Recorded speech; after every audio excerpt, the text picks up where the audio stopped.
about a year ago that you premiered this at Sundance, and you were sort of, I mean, no one knew what you really had. What has this year been like for you? Because it's truly like a cinematic masterpiece. It's an achievement. It makes, you know, just when you think nobody cares, you find out that people do care.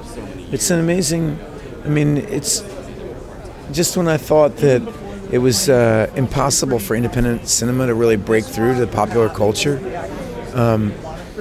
it happened. And it, you know, it's a harebrained scheme, this movie. You know, it was a dream. It was, when the idea was first presented to me, it seemed undoable. You know, it seemed worth trying, but it certainly seemed undoable. And I love it when anybody in life pulls off something that you didn't think was possible. You know, it's like a magic trick or something, because it lets you know that the walls aren't really there. You know, I got a 16-year-old who always gets blue that everything's already been invented. You know, and you have to say, like, it keeps happening. The world keeps being invented. At what point during this experience did you realize this was going to be such a special movie? Had you been watching dailies every year? Had you been seeing like a rough cut? Well, you know, I got to do Before Sunrise with Richard Linklater in 1994. I've never heard of that movie. Not at all.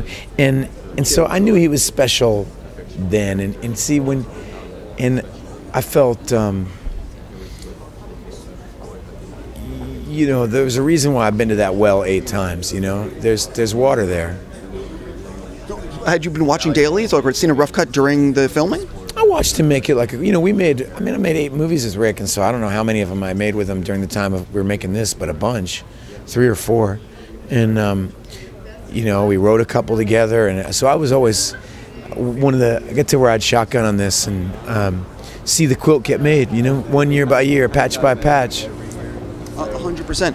One of the things you mentioned Before Sunrise, which one of my favorite films of all time. When am I going to be able to own that on Blu-ray? Soon. I think they're Criterion. Is that true? Criterion's trying to get the rights to all 3, right, and do a triptych, which is what we want. And so hopefully that'll be soon. Do you think that's going to get announced soon? Because truthfully, I really need to own that. Well, hey, I want it too, man. Right. So, and, my last question for you: you have won the Actors Lottery in terms of getting to work a lot recently. I know you have a film at Sundance. You just worked with Ty West. Yeah. What can you tease people about what's coming? And have you seen that Ty West movie yet? It's been the best, you know, creative period of my life. You know, I mean, it really has.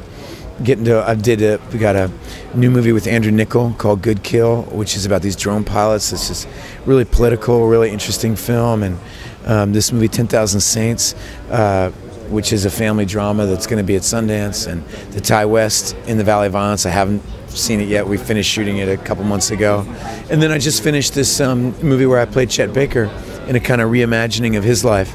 So I got a lot of projects that I've been cooking up. It's kind of, the life of an actor is like a roller coaster. You know, go through periods of when, you know, you have a lot of opportunities and periods where you don't. Have you thought about what you're doing next year? Always thinking. I don't have anything to say yet. I understand. All right. Thank you so much. All right.